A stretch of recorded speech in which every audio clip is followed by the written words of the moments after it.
Now in this lecture we will talk about spatial coherence. So suppose हमारे पास एक point source है S, ठीक है, और ये पॉइंट सोर्स जो है ये स्फेरिकल वेव फ्रंट्स एमिट कर रहा है. अगर हम इस स्फेरिकल वेव फ्रंट के ऊपर दो पॉइंट्स लें P1 P2, तो ये सेम फेज के साथ रोटेट करेंगे, सेम फेज शो करेंगे, बट प्रैक्टिकली पॉइंट सोर्सेस नहीं होते. तो अगर हम यहाँ एक प्रैक्टिकल सोर्स लेते हैं और ये उसकी लाइट रे है और यहाँ हम इसमें दो पॉइंट्स कंसिडर कर रहे हैं P1 P2, एक ऐसे प्लेन के अंदर, ये हमने प्लेन लिया है, एक ऐसे प्लेन के अंदर हमने इन दो पॉइंट्स को लिया है जो क्या है, परपेंडिकुलर है to the direction of propagation of this wave. मतलब इस वेव में डायरेक्शन प्रोपगेट कर रही है और ये प्लेन जो है ये इस डायरेक्शन ऑफ प्रोपगेशन से क्या है, परपेंडिकुलर है. और ये जो P1 P2 है ये क्या शो करेंगे, स्पेशियल कोहेरेंस. क्या शो करेंगे, स्पेशियल कोहेरेंस. वो मैक्सिमम, इन दोनों के बीच का वो मैक्सिमम डिस्टेंस जहाँ पे ये दोनों सेम फेज शो करेंगे वो क्या होगा, स्पेशियल कोहेरेंस होगा. Now looking at the definition, हमने एक बीम कंसिडर करी है which is travelling along x axis और ABCD जो है वो प्लेन है which is perpendicular to the direction of propagation of beam. और हमने लेट कर लिया कि PQ जो है वो दो पॉइंट्स है इस प्लेन के अंदर. इफ़ अगर इन दोनों के बीच का जो फेज डिफरेंस है, जो P से वेव जा रही है और जो Q से वेव जा रही है, इन दोनों के बीच का जो फेज डिफरेंस है वो किसी भी इंस्टेंट पे क्या होगा, कांस्टेंट होगा. अगर ऐसा होता है तो बीम क्या शो कर रही है, स्पेशियल कोहेरेंस शो कर रही है. तो इसलिए कोई भी बीम ऑफ लाइट जो है वो स्पेशियल कोहेरेंस तब शो करेगी जब फेज डिफरेंस जो होगा लाइट वेव्स का, जो बीम्स की लाइट वेव्स का फेज डिफरेंस है, जो दो पॉइंट्स को क्रॉस कर रहे हैं किसी एक प्लेन के अंदर, जो plane direction of propagation of beam से क्या है, परपेंडिकुलर है.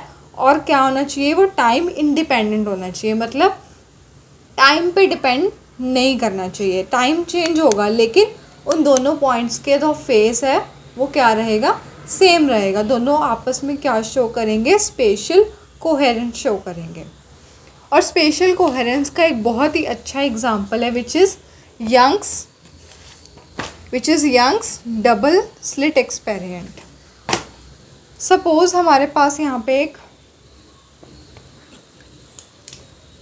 स्लिट है, this is S, this is our point of source, और ये जो हमारा सोर्स है इसकी विड्थ कितनी है, W. और यहाँ पे हमने दो स्लिट्स ले ली विच इज़ S1 S2. इन दोनों स्लिट्स के बीच का डिस्टेंस कितना है, D है, ठीक है. तो वो मैक्सिमम डिस्टेंस S1 और S2 के बीच का मैक्सिमम डिस्टेंस जहाँ तक ये दोनों क्या शो करेंगे, कोहेरेंस शो करेंगे, वो क्या होगा, इसकी स्पेशियल लेंथ होगी. सो इन दोनों के बीच का मैक्सिमम लेंथ जहाँ तक ये पॉइंट्स कोहेरेंस शो करेंगे उसको क्या बोलेंगे, स्पेशियल कोहेरेंस लेंथ बोलेंगे. Now we will calculate the spatial coherence of any source. Now first we will consider an extended source of light AB. हमने एक extended source ले लिया light का which is AB, और इस source की width कितनी है, W. Now हमने इस दो स्लिट्स ली हैं which is S1 and S2. ये जो सोर्स है ये दोनों स्लिट्स से कितनी दूरी पे है, X डिस्टेंस पे है. This distance is X. अब हमने पॉइंट ले लिए, इसको हमने नेम दे दिया AB. अगर हम कोई एक पॉइंट लेते हैं, हम एज्यूम कर लेते हैं यहाँ पे एक S पॉइंट है. अब ये जो S पॉइंट है ये हमारी स्लिट्स S1 और S2 को क्या कर रहा है, इल्यूमिनेट कर रहा है. जब सिर्फ ये एक पॉइंट S1 S2 को इल्यूमिनेट करेगा तो हमें यहाँ पे जो हमारी स्क्रीन है, दिस इज़ आवर स्क्रीन, तो हमें स्क्रीन के ऊपर इंटरफेरेंस पैटर्न मिलेगा जिसकी विजिबिलिटी बहुत अच्छी होगी। अब जो लेकिन इन एक्चुअल हमारे पास एक एक्सटेंडेड सोर्स है, ए बी एक्सटेंडेड सोर्स है। हर पॉइंट इस ए बी सोर्स के ऊपर क्या कर रहा है, it is acting as a source of disturbance. इसका मतलब कि जो S1 और S2 स्लिट्स हैं हमारी, इसको S के अलावा और जो बाकी पॉइंट्स हैं ए बी के ऊपर, वो भी क्या कर रहे हैं, इल्यूमिनेट कर रहे हैं, वो भी लाइट दे रहे हैं, जिसकी वजह से जो हमारी फ्रिंजेस होगी, जो यहाँ पे स्क्रीन पे हमें फ्रिंजेस का पैटर्न मिला है, उसमें क्या हो जाएगी, डिस्प्लेसमेंट हो जाएगी as compare to the pattern जो हमने ऑब्जर्व करा था जब सिर्फ हमने क्या एज्यूम किया था, एक पॉइंट सोर्स S एज्यूम करा था इस एक्सटेंडेड सोर्स ए बी के ऊपर। लेकिन जब हमने पूरा सोर्स कंसिडर किया तो इसके सोर्स के ऊपर हर एक पॉइंट क्या कर रहा है, it is acting as a source of disturbance, जो हमें हमारी स्लिट्स S1 और S2 को इल्यूमिनेट कर रहा है, जिसकी वजह से हमारी स्क्रीन के ऊपर जो फ्रिंजेस बनी उसमें क्या हो गई, डिस्प्लेसमेंट हो गई, जिस वजह से जो हमारी फ्रिंजेस है वो क्या हो गई, स्प्रेड हो गई due to the light from the extended source. और जो हमारी इंटरफेरेंस पैटर्न थी स्क्रीन के ऊपर, उसकी जो विजिबिलिटी होगी वो क्या हो जाएगी, रिड्यूस हो जाएगी। Now consider two extreme points A and B. They act as two independent sources of light. अब हमने दो एक्सट्रीम पॉइंट्स ले लिए A और B इस एक्सटेंडेड सोर्स के ऊपर, और ये दोनों पॉइंट्स इंडिविजुअली एक सोर्स की तरह एक्ट कर रहे हैं। तो यहाँ से हमें क्या मिलेगा,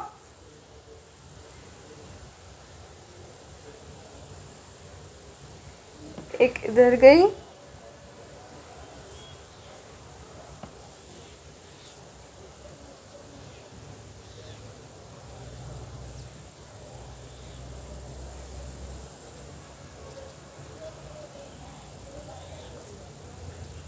इस पॉइंट को हमने मान लिया D,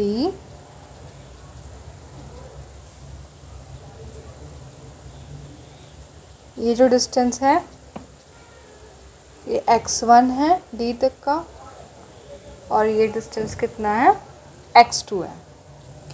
ठीक है, अब हमने कंसिडर कर लिया। नाउ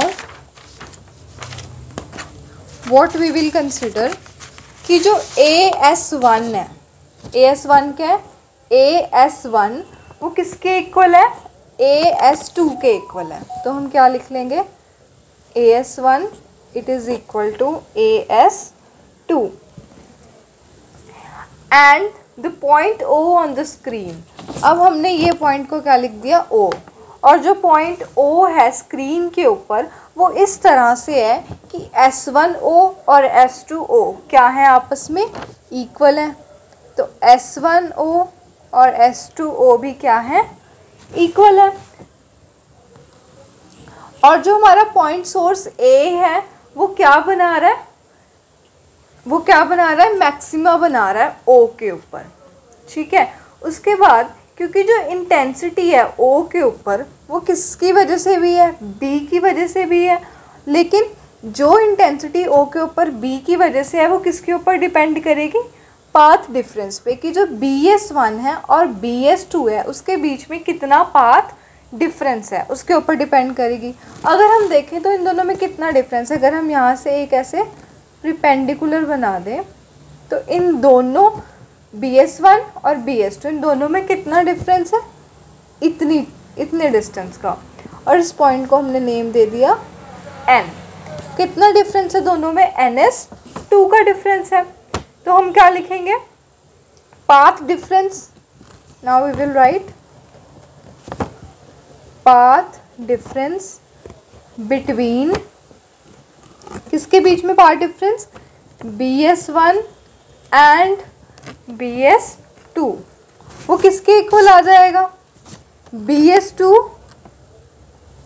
माइनस BS1, और BS2 माइनस BS1 किसके इक्वल है, NS2 के इक्वल है, it is equal to NS2। वो कहता है अगर जो पाथ डिफरेंस NS2 है, अगर हमारा पाथ डिफरेंस NS2 जो है वो λ/2 के इक्वल हो जाए, लैम्डा मतलब जो हमारी लाइट आ रही है उसकी वेवलेंथ कितनी, अगर वो λ/2 के इक्वल हो जाए तो जो फेज डिफरेंस होगा वेव्स के बीच में S1 और S1O एंड S2O के बीच का जो क्या होगा, S1O और S2O के बीच का जो फेज डिफरेंस है वो कितना हो जाएगा, लैम्डा हो जाएगा। उसके बाद इसका मतलब क्या है कि जो वेव्स है वो सुपर इम्पोज कर रही हैं, लेकिन कैसे कर रही हैं, आउट ऑफ फेज कर रही है, जिस वजह से O क्या बन गया, मिनिमा बन गया। और जो इंटरफेरेंस प्रोड्यूस हुआ पॉइंट सोर्स B की वजह से, उस केस में क्या हुआ कि जो हमारा O पॉइंट था वो मिनिमा बन गया और हमें कोई भी इंटरफेरेंस पैटर्न शो नहीं होगा। मतलब जब हमारा A point as a source हमने कंसिडर किया था तब हमारा O पॉइंट मैक्सिमा बन रहा था, लेकिन जब हमने B पॉइंट को कंसिडर करा तो पाथ डिफरेंस की वजह से, तो जो पाथ डिफरेंस है उसको अगर हम λ/2 के इक्वल आ जाए तो जो S1 और S2O के बीच का जो फेज डिफरेंस है वो पाई हो जाएगा, जिस वजह से O जो है वो पॉइंट ऑफ मिनिमा बन जाएगा और हमें कोई इंटरफेरेंस पैटर्न नहीं मिलेगा। अब हम क्या करेंगे, अब हम ट्राइंगल कंसिडर करेंगे NS1 NS2, मतलब NS1 S2 ट्राइंगल कंसिडर करा। इसमें अगर हम साइन थीटा की वैल्यू निकालें तो वो किसके इक्वल आ जाएगी, sine theta is perpendicular upon hypotenuse. इसमें देखें तो परपेंडिकुलर क्या है, NS2, तो क्या हो जाएगा NS2 अपॉन हाइपोटेन्यूज क्या है, ये S1 और S2 के बीच का डिस्टेंस कितना है, D, तो मतलब यहाँ तक का डिस्टेंस है D, तो मतलब ये हाइपोटेन्यूज की वैल्यू कितनी आ गई, D। क्योंकि थीटा जो है वो बहुत ज़्यादा स्मॉल है तो हम साइन थीटा को अप्रॉक्सीमेटली इक्वल टू थीटा लिख सकते हैं। तो यहाँ पे हम साइन थीटा हटा देंगे, थीटा की वैल्यू किसके इक्वल आ गई, NS2 अपॉन D के इक्वल आ गई। और यहाँ से अगर हम NS2 की वैल्यू निकालें तो वो किसके इक्वल आ गई, थीटा D के इक्वल आ गई। तो हमारी जो इक्वेशन 1 थी, ये जो हमने इक्वेशन 1 निकाली थी, इसमें हम NS2 की वैल्यू थीटा D पुट कर सकते हैं। तो जो 1 है वो क्या बन जाएगी, 1 becomes BS2 minus BS1 it is equal to theta D। NS2 की वैल्यू हमने यहाँ पुट कर दी। उसके बाद अगर हम हमारा डायग्राम देखें तो जो ये एंगल है वो भी थीटा है, ये एंगल भी थीटा हो जाएगा और हमारा ये एंगल भी थीटा है। तो अगर हम डायग्राम देखें तो उसमें हम थीटा की वैल्यू क्या लिख सकते हैं, W अपॉन x1। इस ट्राइंगल में देखो थीटा की वैल्यू क्या हो जाएगी, आर्क अपॉन रेडियस, आर्क क्या है W और ये x1, तो कितनी हो गई W अपॉन x1। और W को हम क्या लिख सकते हैं, ये जो W है ये पूरे D का क्या है, हाफ है, तो पूरे D का हाफ W है, तो हम W को किससे सब्स्टिट्यूट कर सकते हैं, D/2 से अपॉन x2। अब जो हमारा x1 है, x1 किसके इक्वल हो जाएगा, यहाँ से हम देखें तो x1 किसके इक्वल हो गया, W अपॉन थीटा के इक्वल हो गया। और सिमिलरली x2 किसके इक्वल हो जाएगा, D अपॉन 2 थीटा के, किसके इक्वल हो जाएगा, D अपॉन 2 थीटा के। अब जो हमारा पूरा x है वो किसके इक्वल है, x1 प्लस x2 के, तो हम क्या लिखेंगे यहाँ पे कि x it is equal to x1 plus x2। x1 की वैल्यू हमने क्या निकाली, W अपॉन थीटा, और x2 की वैल्यू ये, तो x1 की जगह W अपॉन थीटा पुट कर दिया, प्लस x2 की जगह D अपॉन 2 थीटा पुट कर दिया। इसमें से हमने 1 अपॉन थीटा जो है वो कॉमन निकाल लिया, तो अंदर क्या बचा, W प्लस D अपॉन 2। तो यहाँ से अगर हम थीटा की वैल्यू निकालें तो थीटा उधर चला जाएगा, थीटा किसके इक्वल हो जाएगा, 1 upon x W plus D upon 2। अब हमारे पास थीटा की वैल्यू आ गई। अब इस थीटा की वैल्यू को हम यहाँ पे पुट कर सकते हैं। ये हमारी इक्वेशन 2 थी, तो 2 क्या बन जाएगी, BS2 minus BS1 it is equal to theta की जगह हमने ये पुट करना है, तो क्या आ जाएगा, D से मल्टीप्लाई हो रहा है DX plus DW plus D/2 upon X। अगर हम इसको मल्टीप्लाई कर दें तो क्या आ जाएगा, W D/X प्लस ये बन जाएगा D² अपॉन 2x। ये हमारी वैल्यू आ गई पाथ डिफरेंस की। ओके, बिकॉज थीटा जो है वो ऑलरेडी बहुत स्मॉल, सॉरी थीटा कह रही हूँ, जो d है वो ऑलरेडी बहुत स्मॉल है, तो जो D² है वो और भी ज़्यादा स्मॉल हो जाएगा, तो हम D² वाले टर्म को क्या कर देंगे, निगलेक्ट कर देंगे। तो BS2 माइनस BS1 की वैल्यू किसके इक्वल आ जाएगी, W D/X के इक्वल आ जाएगी। अब अगर हमें कोई इंटरफेरेंस पैटर्न नहीं चाहिए तो उस कंडीशन में BS2 माइनस BS1 की वैल्यू किसके इक्वल होती है, λ/2, मतलब वेवलेंथ बाय 2 के इक्वल होती है। अब इन दोनों को हम इक्वेट कर सकते हैं, अब तो हमने क्या लिख दिया, WD/X it is equal to λ/2। तो यहाँ से हम W की वैल्यू निकाल सकते हैं, which is equal to λx upon 2D। W की वैल्यू मतलब ये कौन सी वैल्यू आई है हमारी, this is the size of our source, size और width of our source. Now talking about coherent sources, हमें पता है कि अगर हमें इंटरफेरेंस पैटर्न प्रोड्यूस करना है तो हमें 2 लाइट सोर्स चाहिए होते हैं जो लाइट वेव्स एमिट करे सेम वेवलेंथ की, सेम फेज़ की, और उनका जो फेज़ डिफरेंस होना चाहिए वो कांस्टेंट होना चाहिए। ऐसे सोर्सेज को हम कोहेरेंट सोर्सेज बोलते हैं। क्या 2 इंडिपेंडेंट सोर्स ऑफ लाइट जो है वो कोहेरेंट हो सकते हैं कभी? नो, ऐसा कभी नहीं हो सकता, क्योंकि जो वेव्स एमिट करते हैं 2 इंडिपेंडेंट सोर्स, उनका जो फेज़ होता है वो सेम नहीं हो सकता, ना ही उनका फेज़ डिफरेंस कांस्टेंट हो सकता है। तो ऐसा क्यों होता है?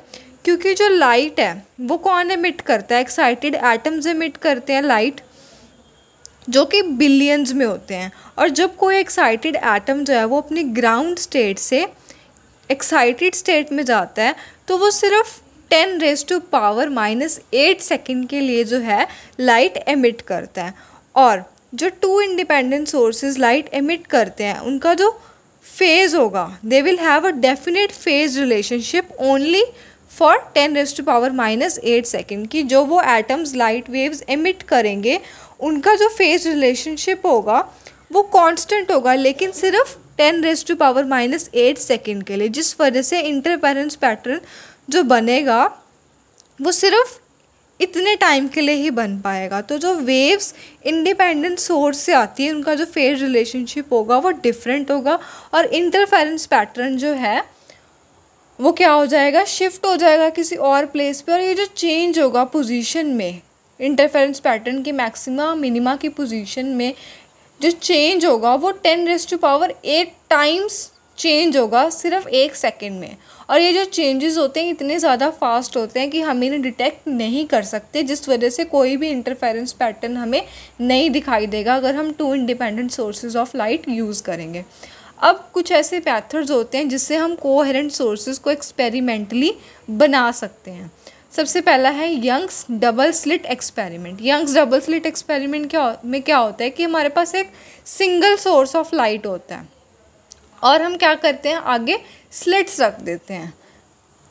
Suppose this is our single source of light, और आगे हमने क्या कर दी, 2 स्लिट्स बना दी, S1 S2। अब जो सोर्स है लाइट का वो तो सिंगल ही है, सेम सोर्स से लाइट आ रही है, लेकिन वो आगे जाके क्या हो गई, दोनों स्लिट्स में डिवाइड हो जाएगी। यहाँ से वो क्या बना रहा है, यहाँ पे वो प्राइमरी वेव फ्रंट बना रहा है, आगे जाके ये स्लिट्स क्या बनाएंगी, दो सेकेंडरी वेव फ्रंट्स बना देंगी। तो इस वजह से हमें क्या मिल जाएगा, दो कोहेरेंट सोर्सेज ऑफ लाइट मिल जाएंगे। जो स्लिट्स होंगी S1 S2 वो क्या बन जाएंगी, कोहेरेंट सोर्सेज ऑफ लाइट बन जाएगी। ऐसे ही लिलॉयड सिंगल मिरर में हम एक narrow source of light use करते हैं और उस नैरो सोर्स की हम क्या बना देते हैं, एक वर्चुअल इमेज बना देते हैं रिफ्लेक्शन के थ्रू, जो कि कोहेरेंट सोर्सेज की तरह एक्ट करते हैं। ऐसे ही फ्रेस्नेल डबल मिरर भी यूज़ करते हैं, इसमें दो वर्चुअल इमेजेस बनते हैं रिफ्लेक्शन के थ्रू। और फ्रेस्नेल्स बाय प्रिज्म में भी क्या बनती है, दो वर्चुअल इमेजेस बनती हैं, बट यहाँ पे रिफ्रैक्शन के थ्रू बनती हैं। अब अगर हमें एक सस्टेन्ड इंटरफ्रेंस चाहिए, मतलब एक अच्छी क्वालिटी की और स्टेबल इंटरफ्रेंस चाहिए, तो उसके लिए कौन कौन सी कंडीशंस होती हैं। सबसे पहले जो दो सोर्सेज होते हैं वो क्या होने चाहिए, कोहेरेंट होने चाहिए। अब जो कोहेरेंट सोर्सेज हैं उसको हम कैसे ऑब्टेन कर सकते हैं, कि कोई सोर्स है और उसकी एक वर्चुअल इमेज बना दी या दो वर्चुअल इमेज बना दी सोर्स की, तो हमारा सोर्स क्या होना चाहिए, कोहेरेंट होना चाहिए। और दूसरा कि जो दोनों सोर्स होने चाहिए वो बहुत ज़्यादा नैरो होने चाहिए, ठीक है, कि इतने नैरो होने चाहिए कि सिंगल वेवलेंथ की लाइट ही जो है वो उस स्लिट में से निकल पाए, इतनी नैरो होनी चाहिए। इट मीन्स कि जो सोर्सेज हैं वो कैसे होने चाहिए, मोनोक्रोमैटिक होने चाहिए। अगर हम ब्रॉड सोर्सेज यूज़ करेंगे तो हमें इंटरफेरेंस पैटर्न नहीं मिलेगा, बट हमें क्या मिलेगी, जनरल इल्यूमिनेशन, मतलब जनरली हमें लाइट मिलेगी, लेकिन interference pattern bright dark fringes वाला पैटर्न शो नहीं होगा, कि जो क्योंकि जो ब्रॉड सोर्स है वो किसके इक्वलेंट है, ब्रॉड सोर्स किसको मिला के बनता है, बहुत सारे large number of narrow sources को मिला के बनता है, जो कि क्या रखे हैं, साइड बाय साइड रखे हुए हैं। और हर एक नैरो सोर्स जो है वो क्या करेगा, इंटरफेरेंस पैटर्न बनाएगा अपना खुद का, जो क्या करेगा, बाकी जो नैरो सोर्सेज हैं वो जो इंटरफेरेंस पैटर्न बना रहे हैं उसके साथ वो ओवरलैप कर जाएगा, इस तरह कि हमें कोई इंटरफेरेंस पैटर्न नहीं मिलेगी, बट जनरल इल्यूमिनेशन शो होगी। और तीसरा कि जो डिस्टेंस होना चाहिए सोर्सेज के बीच में वो बहुत ज़्यादा स्मॉल होना चाहिए, ताकि जो पाथ डिफरेंस हो वेव्स के बीच में वो ज़्यादा बड़ा ना हो। और चौथा कि जो डिस्टेंस होना चाहिए दो सोर्सेज के बीच में और स्क्रीन के बीच में वो ज़्यादा होना चाहिए, जिसकी वजह से हमारी फ्रिंज विड्थ बढ़ जाती है और जो फ्रिंजेस हैं वो हमें अलग अलग प्रॉपरली विजिबल होंगी। उसके बाद इंटरफेरेंस भी दो तरह की होती है। सबसे पहले हम बात करेंगे डिवीजन ऑफ वेव फ्रंट की। तो अगर हम डिवीजन ऑफ वेव फ्रंट की बात करें तो डिवीजन ऑफ वेव फ्रंट में क्या होता है कि जो हमारा प्राइमरी वेव फ्रंट होता है वो किस में चेंज हो जाता है, सेकेंडरी वेव फ्रंट में। जैसा होता है यंग्स डबल स्लिट एक्सपेरिमेंट में, ये हमारा सोर्स है, ये क्या बना रहा है, एक प्राइमरी वेव फ्रंट बना रहा है और यहाँ पे हमारी दो स्लिट्स हैं S1 और S2। जब ये इन स्लिट से टकराएगी तो ये स्लिट्स आगे क्या बना देंगी, दो सेकेंडरी वेव फ्रंट्स बना देंगी।